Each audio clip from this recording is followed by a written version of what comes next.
자, 이제 투자분석 기법입니다. 투자분석 기법은 왜요? 무슨 소리예요 이게? 예? 예.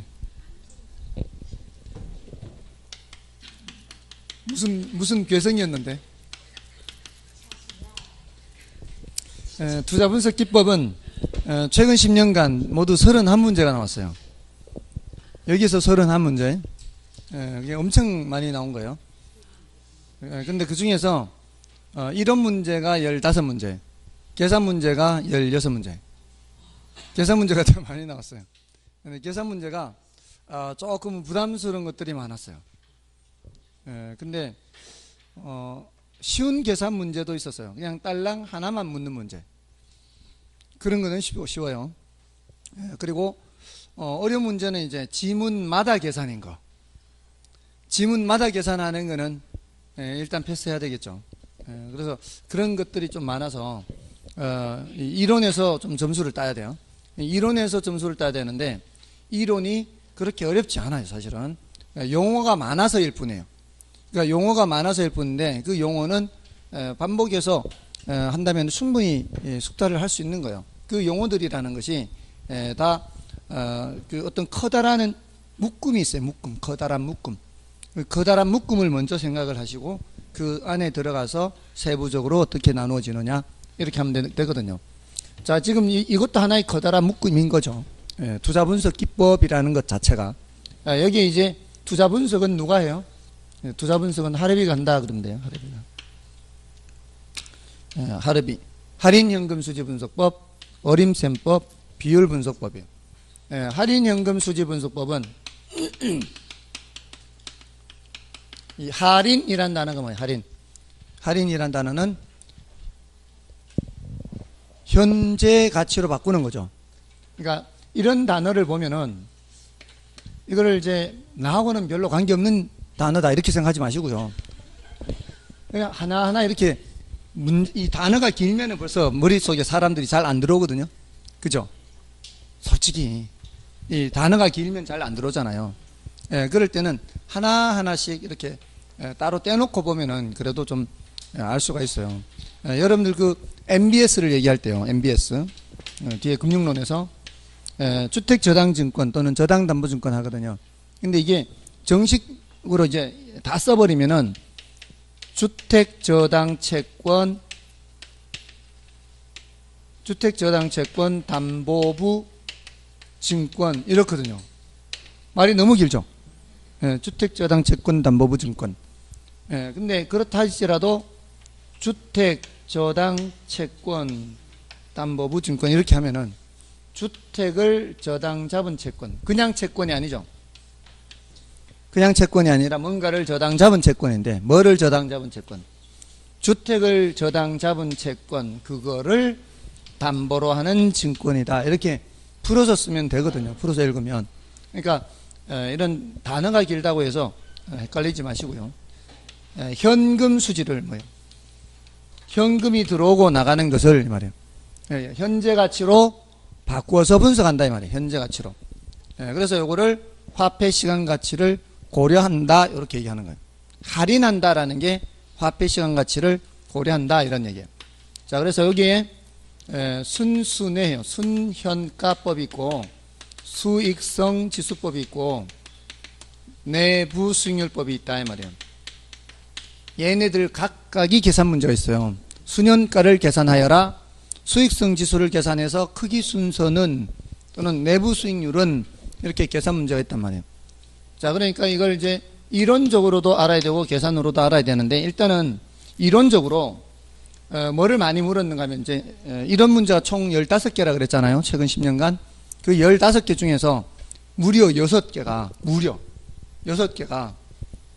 화폐 시간 가치를 고려하는 방법은 고려하지 않는 방법은 이것만 알아도 정답이 되는 무려 6개. 그러니까 그 자체가 중요해요. 지금 화폐 시간 가치를 고려하느냐 여기는 고려하지 않느냐 그 자체가 중요해요. 자, 근데 고려하는 방법이 5가지고요. 고려하지 않는 방법은 전부 다 나머지 5가지 외에 나머지는 전부 다예요. 그러니까 뭐를 기억하는 게 훨씬 쉽다고요. 고려하는 5가지를 기억하는 게 훨씬 쉽단 말이에요. 자, 근데 더 쉬운 이유가 지금 순수의 수익성 지수와 내부 수익률은 따로 이렇게 기억을 해야 되겠죠. 이거 PR하고 이걸 이제 IRR 하는데 현가 회수 기간이라는 게 있어요. 그리고 연평균 순현가가 있어요. 현가란 단어 있죠. 저는 현가란 단어가 있는 것들은 일단 화폐 시장가치를 고려하죠. 그 외에 수익성 지수와 내부 수익률을 2개를 추가로 하면은 화폐 시장가치 고려하는 5가지는 모두 다 된 거예요. 그 다음에 이제 어림셈법과 비율 분석법을 추가하면 되죠. 자, 어림셈법은 다시 이제 승수법과 수익률법 이렇게 나누어져요. 승수 그래요, 승수. 다음에 어림셈이고 이거는 비율 분석. 비율 분석법은 대부채에서 대부 비율, 부채 감당률, 채무 불이행률, 다음에 영업 경비 비율. 이 정도는 해야 돼요. 이 정도는. 이거 말고도 나온 것이 있지만 그런 것까지 다 신경 쓸 수는 없고요. 그런 것들은 몰라도 이 정답 맞추는 데는 대체로 지장이 없는 것들이에요. 자, 여기서 이제 얘네들은 이렇게 종류 자체, 이것도 종류 자체인데 여기 이제 세부적으로 더 들어가는 게 승수법과 수익률법이에요. 그러니까 어림셈법에서 조금 더 세부적으로 들어간단 말이에요. 여기서 이제 어렵단 말이에요. 사람들이 여기서 대부분 기가 질려요. 여기서. 얘네들은 그래도 각각 더 이상 깊이 들어가는 내용들이 없잖아요. 여기서 바로 그냥 공식이 나와버리니까. 여기서 이제 이것만 극복을 하시면 된다 이 말이죠. 그러니까 어림셈법을 극복을 하시라고요. 어림셈. 근데 이제 어림셈법만 극복을 하면은 근데 이게 어림셈법이 조금 전에 현금 수지 측정 공부했지 않습니까? 거기에서 다 해결이 되는 것들이에요. 어림셈이. 그 중에 이제 승수라고 하는 거는 승수는 자본을 회수하는데 몇 년 걸리느냐 이런 의미가. 그러니까 이 승수라고 단어가 붙어 있지만 나는 머릿속으로 생각할 때는 몇 년 걸리지 이렇게 생각해야 돼요. 예를 들어 조금 전에 가능총소득, 유효총소득, 순영업소득, 세전현금수지, 세후현금수지 했잖아요. 요거는 이제 모두 다 총소득이지 않습니까? 예를 들어 총소득이 1억이다. 순영업소득이 7천만 원이다. 이런 금액들이 있을 거 아니에요. 이런 금액들이 있으면 이게 이제 이렇게 있으면 내가 만약에 이런 분석이 되는 이렇게 분석이 되는 부동산이 10억의 매물로 나왔는데 이게 내 돈은 4억으로 남의 돈은 6억으로 투자를 하려고 하면 자기 자본, 타인 자본, 총 투자에 자 이랬을 때 자 이게 승수법은 어떻게 판단하려고 하는 거예요? 이게 지금 1억이면 1억으로 지금 총 내가 10억을 투자해야 되는데 1억으로 몇 년 걸리지? 이게 뭐라고요? 총소득 승수예요. 총소득으로 몇 년 걸리지 하면은 뭐예요? 총소득 승수란 말이에요. 근데 순영업소득으로 몇 년 걸리지 하면은 순소득 승수다 이 말이에요. 됐나요? 뭔 뜻인지 아시겠죠? 근데 이제 우리 시험에서 이렇게 나온다는 거죠. 다음 보기 자료를 통해 순소득 승수를 구하면 이렇게 나온단 말이에요. 그럼 순소득 승수를 구하면 자료가 이렇게 있으면 이렇게 줄 거 아니에요. 자료를 이렇게 줄 거 아니에요. 이렇게 하나 둘 셋 넷 다섯 이렇게 여러 가지 자료를 주면 빨리 뭐를 찾아라는 얘기죠. 순소득 승수를 물으면은 총 투자액 10억을 찾고 순소득 7천을 찾으면 이걸로 몇 년 걸리지 하면 될 거 아니에요. 그럼 약 14년 이렇게 될 거 아니에요. 됐나요? 요렇게 하나만 묻는 문제도 있고 이런 건 할만한 거예요. 그렇지 않은 거예요. 이런 거는 할만하죠. 딸랑 하나만 물어요. 질문 자체가 순소득 승수를 계산하여 그러면 이제 1, 2, 3, 4, 5가 뭐가 나오고 1, 2, 3, 4, 5가 이게 뭐 10년, 11년, 12년 이렇게 이런 문제는 시간이 많이 안 걸린다 이 말이에요. 이런 거는 시간이 걸린단 말이에요. 이게 1번은 순소득 승수는 몇이다. 순소득 승수는 몇이다. 이렇게 하고 또 총소득 승수는 몇이다. 지분 배당률은 몇이다. 이러면은 이 자료를 줘놓고 이러면은 문제마다 풀어야 되잖아요. 이런 거는 시간이 걸리지만 하나만 묻는 문제도 몇 개 출제됐단 말이에요. 그 16개 중에. 그러니까 그런 거는 풀어야 될 거 아니에요. 그리고 그거는 계산 문제로 뿐만이 아니라 그 이론 문제로도 이렇게 나온단 말이에요. 순소득 승수는 지분 투자액을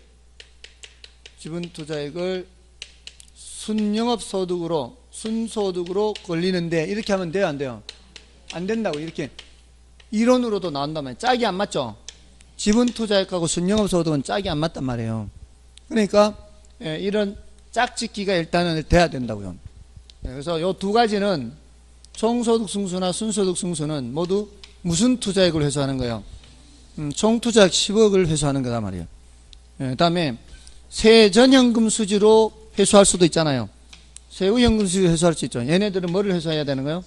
요 4억 지분 투자액을 회수해야 돼요. 그래서 세전 현금 수지 승수, 세후 현금 수지 승수. 됐나요? 자, 이제 보세요. 이게 쓰니까 또 생각나죠? 옛날에 공부했던 게. 쓰기 전에 생각이 나요. 쓰기 전에. 이거 보고 생각이 나도록 해야 돼요. 이거 보고. 뭔 뜻인지 아시겠어요?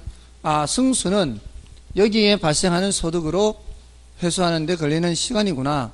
근데 그 소득이 총순전후 몇 가지 소득이에요? 4가지 소득이 있다. 됐나요? 그러니까 방금 지웠지만 머릿속으로 생각을 하시란 말이에요. 그 다음에 수익률법은 뭐예요? 역수죠, 역수. 자, 이렇게 생각한다는 거예요. 1억으로 10억 회수하는데 10년 걸리는데 이렇게 생각하는 게 아니라 내가 10억을 투자하는데 대략 1억 번에 반대로 생각하는 거죠. 그럼 몇 프로? 10%. 요거를 그럼 뭐라고 해야 될 거 아니에요. 수익률, 일종의 어림잡은 수익률이란 말이에요. 근데 요렇게 할 때는 총 자산, 회전율, 요렇게 이런 용어들을 익히시란 말이에요. 총 자산, 회전율. 됐나요? 총 자산이 10억이잖아요. 몇 프로 회수한다는 얘기요? 몇 프로 회전한다는 얘기요? 10% 회전한다는 얘기요. 됐나요? 그 다음에 그러면은 순영업소득 이걸로도 수익률 계산할 수 있잖아요. 10억이 얼마 번다? 10억이 7천만 원 번다. 7%죠. 그건 뭐라고 얘기해요? 종합환원율. 이제 요 용어를 꼭 기억해야 이게 엄청 중요하단 말이에요. 종합환원율. 그 다음에 요 4억이 얼마 번다? 4억이 3천만 원 번다. 이렇게. 맞나요? 그러면 7.5% 이걸 뭐라 그래요? 지분 배당률. 지분 배당률 하면 투자액은 무슨 투자액? 지분 투자액. 그 다음에 소득은 세전. 자, 그래서 지금 요 갈라서 요 위에 두 개는 총 투자액이고요. 밑에 두 개는 지분 투자액이란 말이죠. 자, 마지막 요거는 뭐라 그래요? 세후 수익률. 이거는 세후자 그대로 붙어 있죠. 이거는 세후 수익률 그대로 붙어 있고 승수에도 세후 현금 수지 승수죠. 그대로 붙어 있으니까 이거는 용어가 안 어려운데 꼭 요 두 개가 이제 헷갈릴 수 있단 말이죠. 물론 요것도 좀 다르긴 한데 특히 요 종합환원율과 지분배당률을 까먹지 말아요. 됐죠? 자, 요거 지분배당률을 다른 말로 지분환원율이라고도 해요. 자, 요것이 되면은 사실 별거 없어요. 그 다음에 이제 마지막에 이제 물론 이제 어림셈법에 이거 말고 이제 추가로 보는 거예요. 추가로 이제 회계적 이익률 같은 게 있고요. 그 다음에 단순 회수기간 이런 게 있어요. 이게 이런 건 이제 화폐 시간 가치를 고려하지 않는다라는 정도만 알아도 그럼 충분하다 이 말이에요. 자, 그럼 이제 마지막 뭐예요? 비율 분석법이죠. 비율 분석법. 비율 분석법은 비대부채 있잖아요. 대부 비율, 부채 감당률, 또 채무 불이익률. 자, 마지막 영업 경비 비율.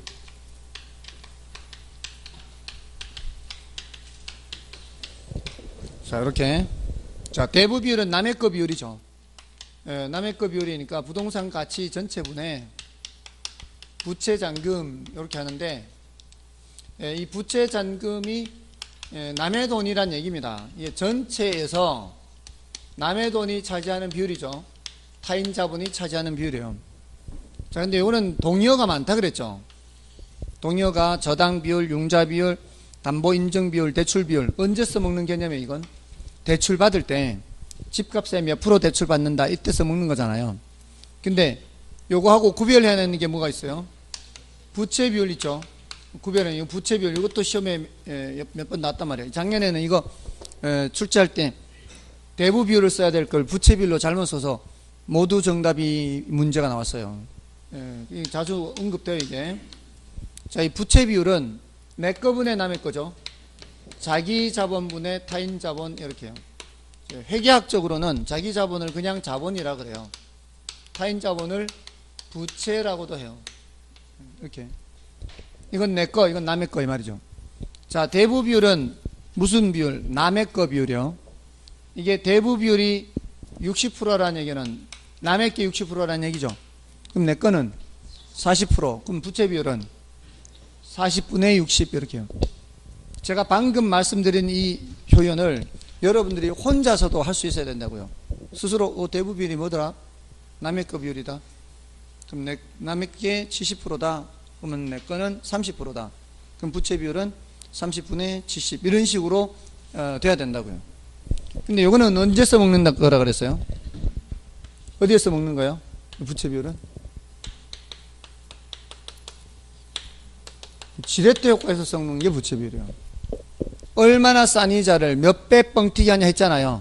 그 몇 배 할 때 얘가 써먹는 거라고.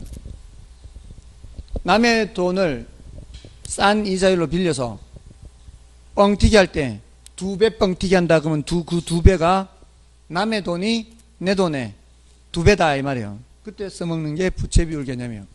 요거는 그냥 대출 받을 때 써먹는 개념이라고요. 그래서 요걸 영어로 LTV라고 하죠. LTV 맞나요? LTV라고 하잖아요. 그래서 대출 받을 때 집값에 몇 프로 대출해 준다 하잖아요.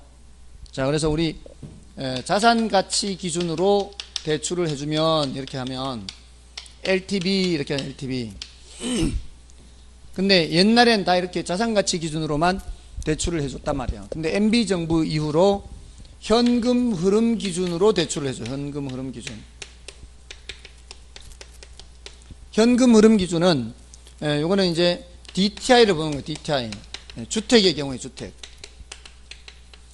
주택의 경우에 집값의 몇 프로 이렇게도 대출해 주지만 그 대출 받는 사람이 소득이 없는 사람이라면 원리금을 상환할 수가 없죠. 이 현금 흐름이 없어요. 주택은 그 사는 집이기 때문에 수익이 없잖아요. 그러니까 원리금을 상환하기 위해서는 그 대출 받는 사람이 소득이 얼마나 있는지 보고 대출해 주는 게 DTI예요. 그러니까 이제는 양쪽을 다 보겠다는 얘기예요. 근데 상가의 경우에는 DTI를 안 보고요. 상가의 경우에는 순영업 소득, 현금 흐름이 발생하죠. 그러니까 상가 대출 받는 경우에는 대출 받는 사람의 소득을 안 봐요.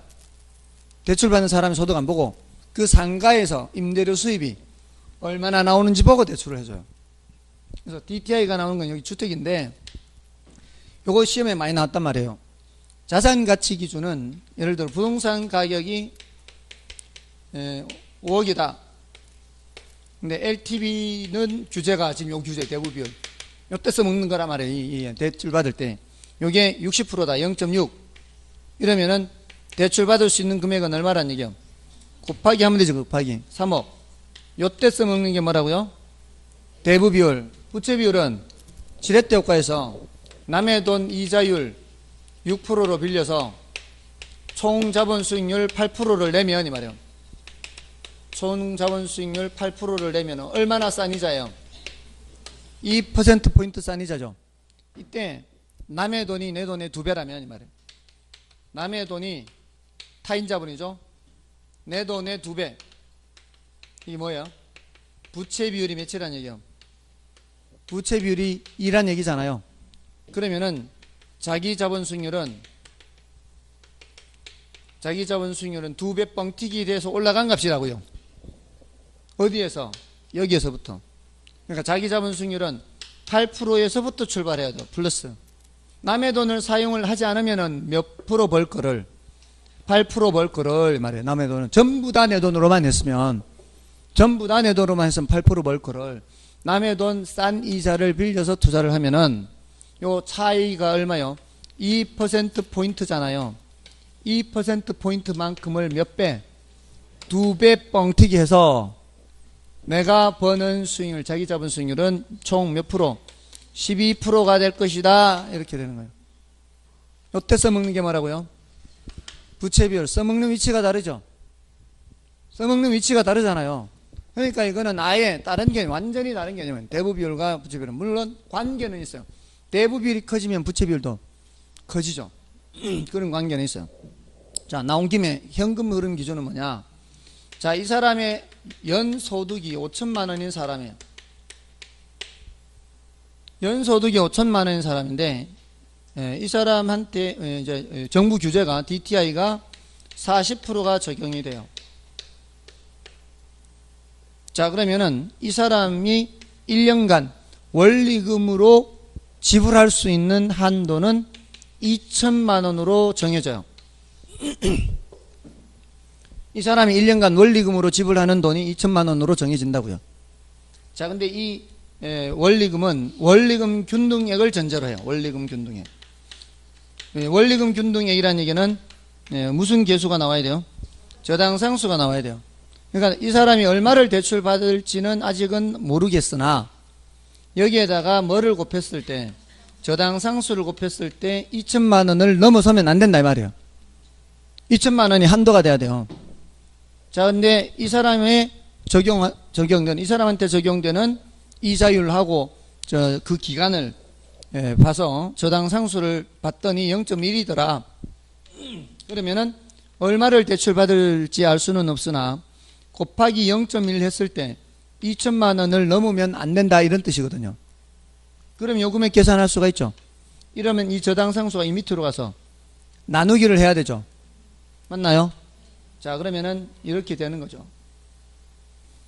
자, 문제에서 여기서는 반드시 저당상수를 줘요. 저당상수가 0.1이다. 그러면은 자, 대출받을 수 있는 금액을 아까 그 물음표를 계산하려면 여기에 곱하기 해서 나누기 해야 되죠. 여기에 곱하기 한 2천만 원 나누기 0.1 곱하기 나누기 DTI를 곱하고 저당상수 나누기 하면은 대출받을 수 있는 금액 얼마 나와요? 2억이 나오죠. 자, 그러면 이쪽 기준은 3억이고 이쪽 기준은 2억이면 대출받을 수 있는 거는 2억을 대출받는 거죠. 왜냐하면은 집값이 비싼데 이 사람의 소득 수준이 얼마 안 되는 거예요. 소득 수준이 얼마 안 되니까 대출을 많이 못 해주는 거예요. 됐나요? 자, 요게 이제 DTI인데 제가 이제 DTI를 꺼낸 이유는 요즘 DSR 뭐 이런 거 해서 얘기가 나오고 있죠. 그래서 시사적인 거 이거 한마디 잠깐 언급해 드리려고. 물론 이것도 중요해요. 이것도 시험이 계산 많이 나왔어요. 이거 계산 많이 나왔습니다. 자, 이 DTI는 뭔가 하면은 총부채 상환 비율이라고 하죠. 이걸 총부채 상환 비율이라고 그래요. 자, 요거는 이미 기존에 대출이 없으면은 요 2천만 원이 한도가 돼서 나누기 0.1 해서 계산하면 돼요. 근데 기존에 대출이 있을 수 있잖아요. 기존에 대출이 있는데 기존의 대출에 의해서 이미 이 사람이 원리금을 상환을 하고 있는데 하나는 이제 원리금을 1,000만 원을 상환하고 있는데 그 중에서 원금 상환분은 400이고요. 이자 지급분이 600이에요. 이게 원금이 이만큼이고 이자가 이만큼이에요. 그러면 이미 지금 이 사람은 지불하고 있기 때문에 다른 대출이 있기 때문에 이 사람한테는 그만큼 대출을 못 해줄 거 아니에요. 자, 근데 DTI의 경우에는 이 2천만 원 한도에다가 이자만 빼요. 이자만 빼서 한도를 낮춰 잡아요. 2천만 원 중에 요 600을 빼요. 기존에 대출을 받은 데 대한 거. 그러면 600을 빼면은 얼마예요? 1,400이죠. 1,400을 한도로 대출을 받으면은 1억 4천만 대출받는 0.1로 나누면은. 근데 DSR은 원금 이자를 다 빼야 돼요. 한도가 한도를 조정할 때 2천만 원에서 뭐까지 빼야 돼요? 다른 대출에 원금 상환하는 것까지 빼버려요. 그럼 얼마나 줄어들어요? 1,000만 원으로 줄어들죠. 그럼 대출 받을 수 있는 게 1억밖에 안 되는 거예요. 그러니까 더 강력하다 볼 수 있죠. 맞나요? 예, 요즘 DTI 말고 DSR, DSR 하는 게 이제는 기존의 대출에 따른 이자만 빼는 게 아니라 뭐도 빼서 원금 상환도 빼서 한도를 낮추자는 게 이제 DSR. 이게 이제 시사적인 걸 한번 나오기 때문에 한 번쯤 이제 설명드리려고 하는 거예요. 앞으로는 더 이상 얘기 안 하고요. 됐나요? 자, 그러니까 이거 시험에 많이 나왔으니까 이거 자, 자산가치 기준은 어떻게 해요? 부동산 가격에다가 LTV 곱하기 하면 끝. 그 다음에 DTI 기준은 연소득에다가 DTI 곱해서 저당상수 나누기. 다만 기존에 대출이 있으면 그거를 빼서 한도를 정해서 나누기. 됐나요? 근데 여기서 기존의 대출에 따른 원금이자 상환한다 이런 게 나오면 여기서 조정하지만 기존에 대출 받은 게 8천만 원이 있다 이러면은 대출 받은 게 8천만 원이 있다 이러면은 끝까지 다 계산한 후에 8천만 원을 빼면 되는 거예요. 그죠? 이게 없으면 얼마 대출 받을 수 있어요? 2억 대출 받을 수 있잖아요. 근데 기존의 대출이 8천이 있다 이러면은 이제 1억 2천 대출 받을 수 있다. 이렇게 조정하면 되는 거예요. 됐죠? 자, 그러면 이제 대부 비율까지 됐어요. 자, 지금 어림셈법하고 여기 넘어온 거예요, 지금. 대부 비율 하고 있는 거예요. 그 다음 뭐예요? 부채 감당률. 부채 감당률은 부채를 감당할 수 있는 능력. 야, 이건 뭐 수탁이 했잖아요. 이거는 순영업소득이 부채 서비스를 감당한다고 짝짓기 하면 되고, 채무불이행률은 유효총소득이 영업경비와 부채 서비스를 감당하는 거다. 그 다음에 영업경비 비율은 영업경비가 차지하는 비율이죠. 영업경비는 여기 있잖아요. 유효에서 영업경비가 차지하는 비율이죠. 그래서 유효에서 영업경비가 차지하는 비율 이렇게 하는데 경우에 따라 이게 유효를 많이 쓰지만 가능총속을 쓸 때도 있단 말이죠. 그럴 때는 이제 가능총소득에 대한 영업경비 비율. 자, 이렇게 하면 돼요. 됐죠? 자, 이게 이제 투자 분석 기법 다 한 거예요. 자, 이제 문제를 좀 보겠습니다. 자, 문제를 보면은 그 3번에 부동산 투자 타당성 판단 기준 중 화폐 시간 가치를 고려하지 않는 것은, 자, 이런 문제가 많이 나왔다고요. 뭐예요? 회계적 수익률이죠. 자, 다음에 4번하고 5번. 자, 이거 보기 전에 6번을 먼저 보겠습니다. 6번. 투자에 대한 위험을 분석하기 위한 비율 분석법이죠. 비율 분석법에 관한 대부 비율에 관한 설명 중 잘못된 것은, 대부 비율은 융자 비율이라고도 하며 부동산 가치에 대한 융자액의 비율을 말하므로 대부 비율이 높아짐에 따라 부채 비율은 증가한다. 맞죠? 남의 돈을 많이 사용할수록 그렇게 올라가죠. 그 다음에 대출자 입장에서 보면 위험을 줄이기 위해 대부 비율의 최대 한도를 정하기도 한다. 맞죠? 그 다음에 대부 비율은 부채 비율과 밀접한 관계가 있으며 대부 비율이 50%라면 부채 비율은 200%예요? 아니죠. 대부 비율이 50%라는 건 남의 게 50% 이렇게 하라 그랬잖아요.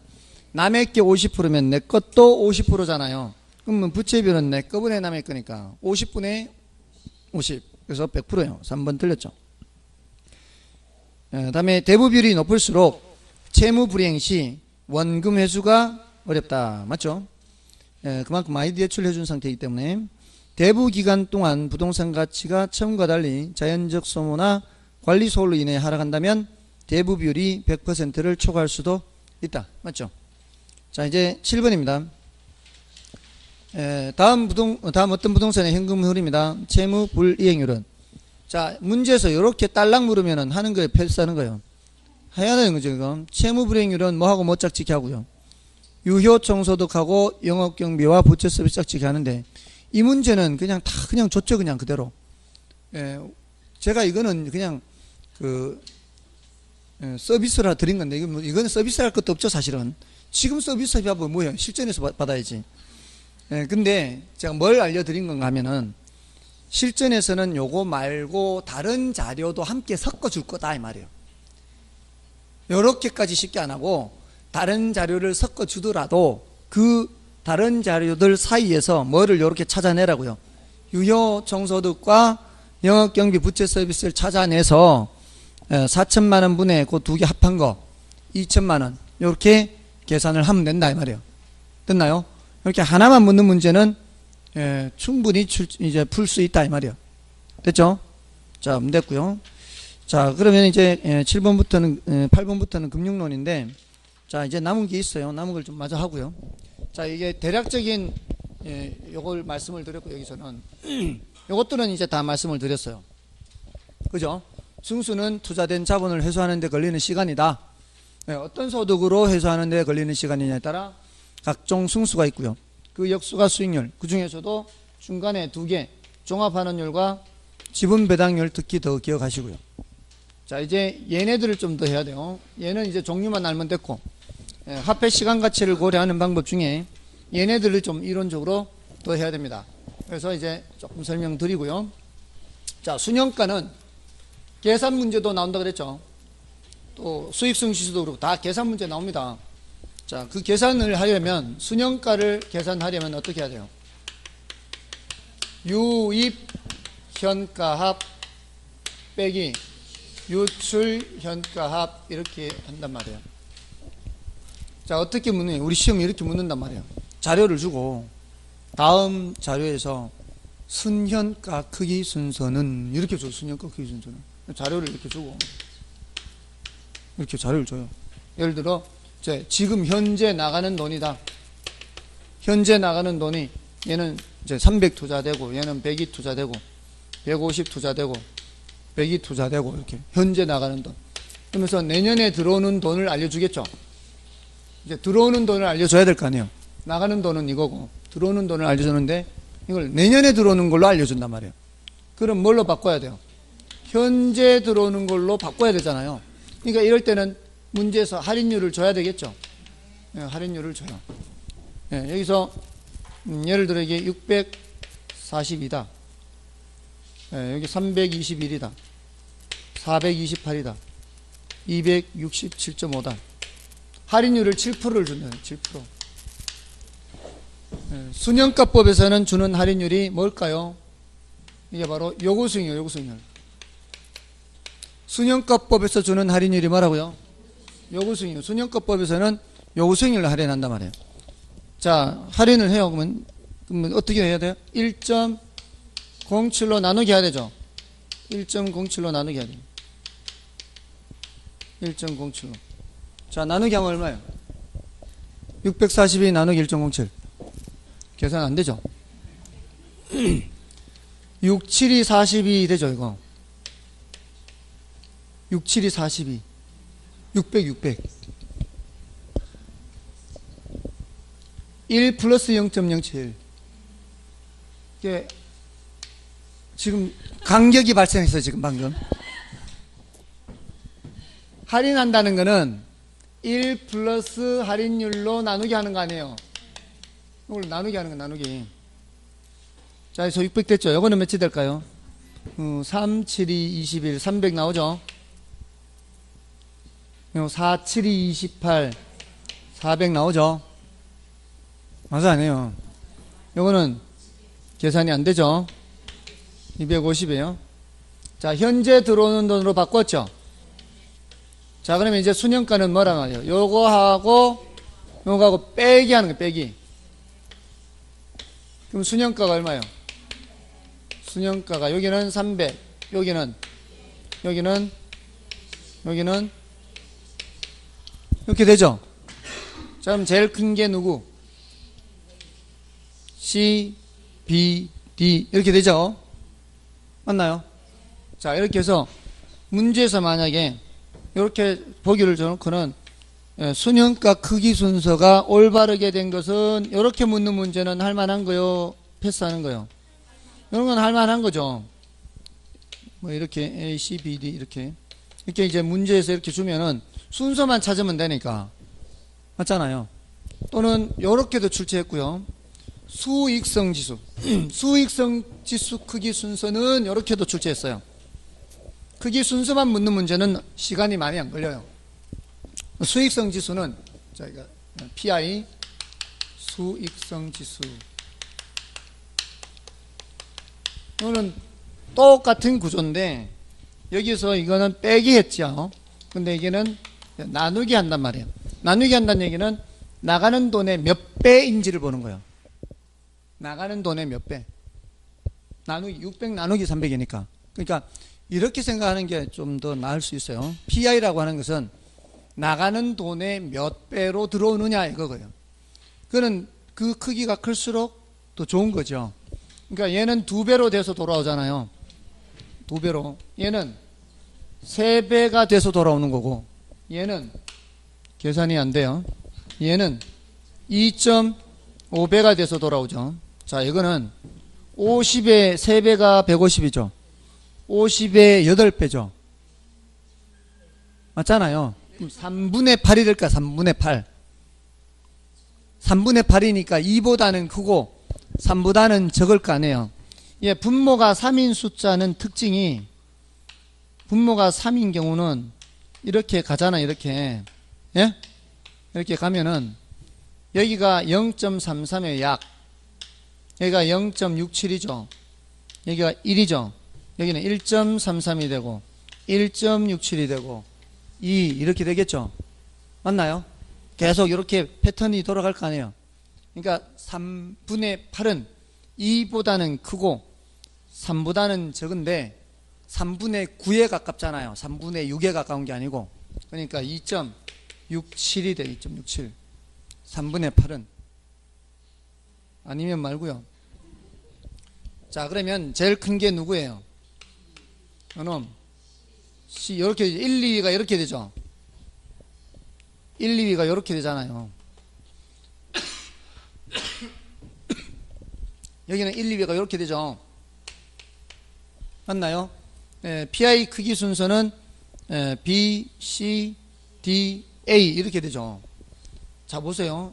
여기가 4위예요. 여기가 3위고 여기는 얘가 3위고 얘가 4위죠. 어떻습니까? 지금 여기서 1위가 이쪽은 3위가 되죠. 이쪽에 1위가 이쪽에 4위가 되죠.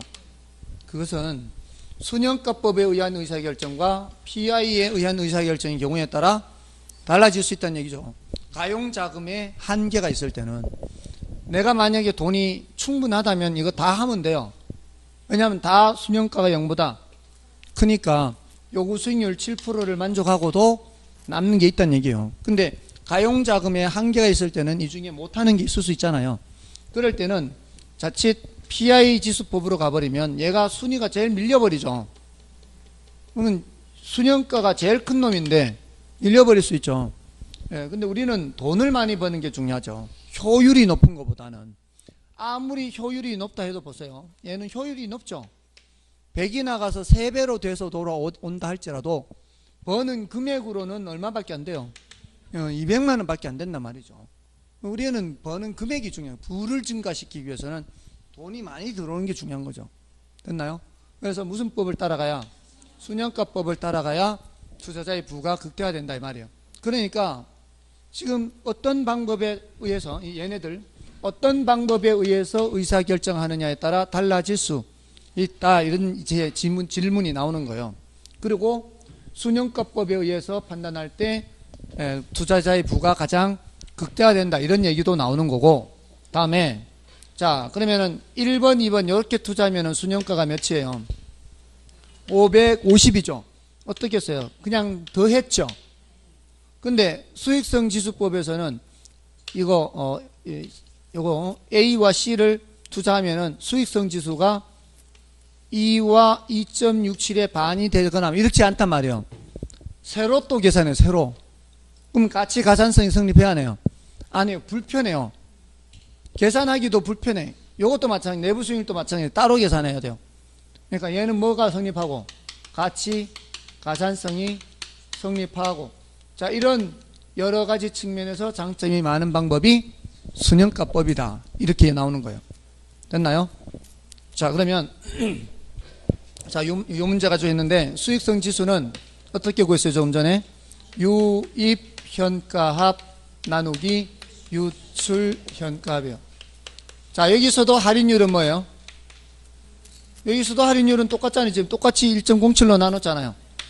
그러니까 요 순수 내에서 순수까지는 할인율이 뭐고요? 순수까지는 요구 수익률로 할인하고 이 말이에요. 둘은 요거 수익률로 할인하고, 요거는 내부 수익률로 할인한다. 이렇게 됐습니까?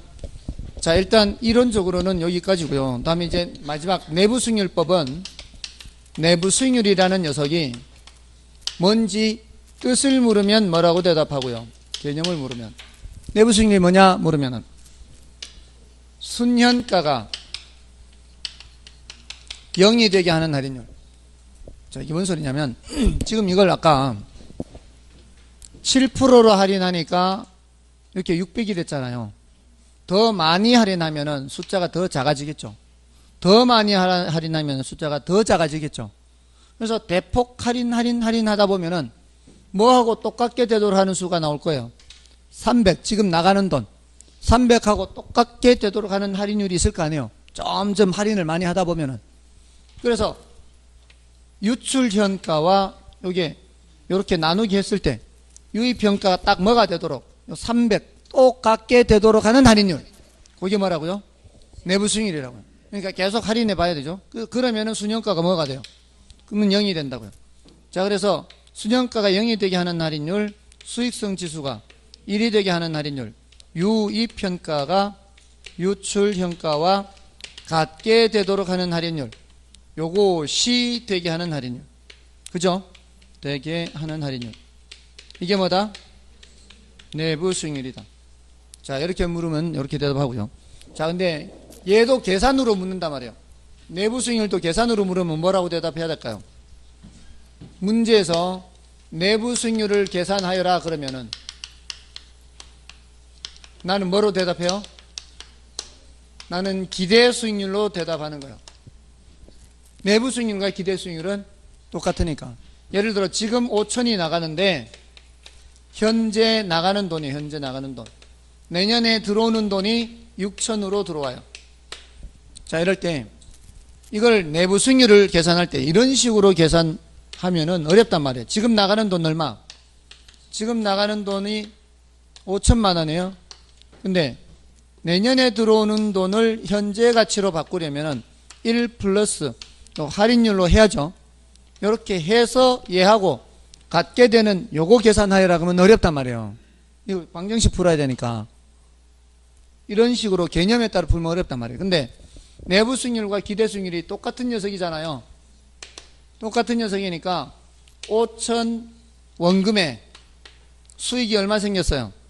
1000이 생겼죠. 그럼 기대 수익률 계산하면 어떻게 돼요? 5천 원금에 기대 수익률 1000 하면은 몇 프로? 금방 나오죠. 이렇게 훨씬 쉽죠. 그러니까 내부 수익률을 물으면 나는 뭐로 대답한다? 기대 수익률로 대답한다. 자, 그렇게 하면 돼요. 자, 일단 교재 103쪽에 이론적인 부분 좀 정리를 하고 좀 쉬겠습니다. 103쪽에 할인연금 수지 분석법 있죠. 이거는 이제 화폐 시간 가치를 고려하는 방법으로서 매 기간의 세후 연금 수지와 보유기간 말 처분 시 발생하는 세후 지분 복격을 현재 가치로 할인하여 투자안의 타당성을 분석하는 방법이에요. 개념에서 동그라미 1번에 자, 키워드가 뭐예요? 현재 가치 합해서 현가죠. 현가. 세후 소득의 현가에서 투자 비용으로 지출된 지분의 현가. 자, 다 뭐예요? 현가죠. 현가. 현가. 자, 여기서 지분의 현값 이렇게 하고 있죠. 지분. 나가는 돈은 무슨 돈이에요? 내 주머니에서 나간 돈이에요.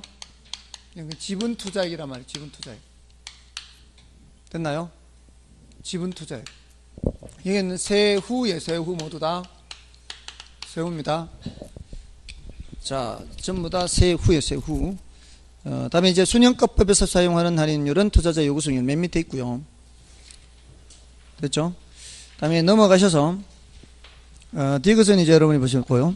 다음에 의사결정 기준에 상호 독립적인 투자안의 경우는 뭐예요? 상호 독립적인 투자안의 경우에는 돈이 얼마나 있느냐 없느냐 그거 따지지 말고 그 자체만 보고 하라는 얘기예요.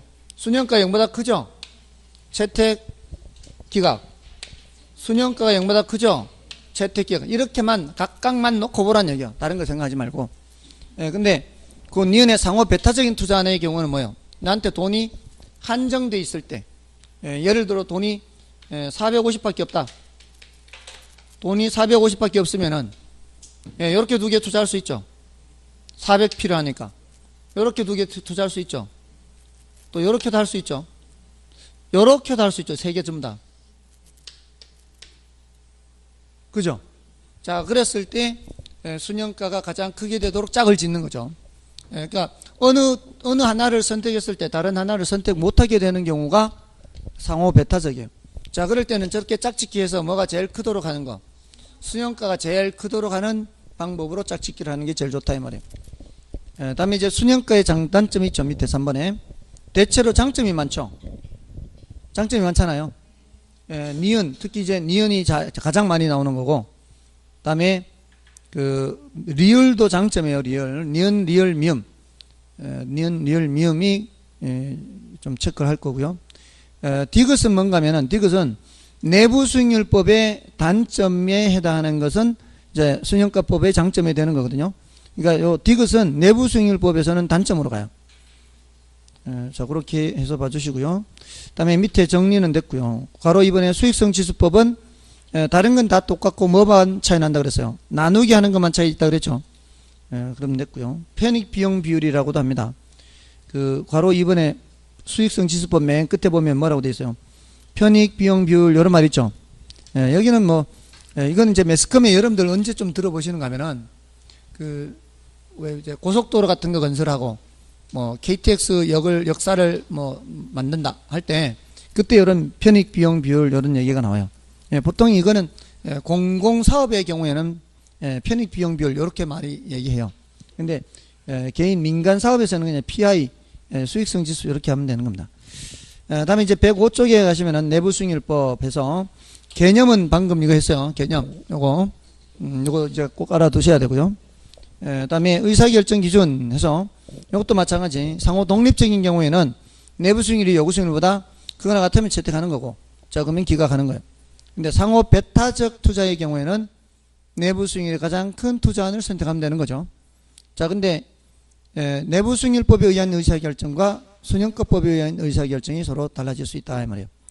다음에 동그라미 3번 밑에 내부 수익률법의 장단점에서는 대체로 뭐가 더 많은 거예요? 단점이 많아요. 단점이 장점보다는 단점이 많습니다. 그거는 이제 순영가법하고 비교하면 되겠죠. 그 다음에 넘어가시고요. 괄호 4번의 기타 할인 현금 수지 분석법에서 동그라미 1번 2번 요거는 타이틀만 알면 되죠. 현가 회수 기간 연평균 순영가 이런 것도 화폐 시장가치를 고려하는 방법이다. 다음에 이제 괄호 5번과 괄호 6번은 이제 정리인 겁니다. 정리라서 여러분이 확인만 하시면 되고요. 다음에 107쪽의 어림셈법, 다음에 108쪽의 비율 분석법, 나머지 다 아까 설명이 됐습니다. 자, 이거 여러분이 확인하시면 돼요. 좀 쉬겠습니다.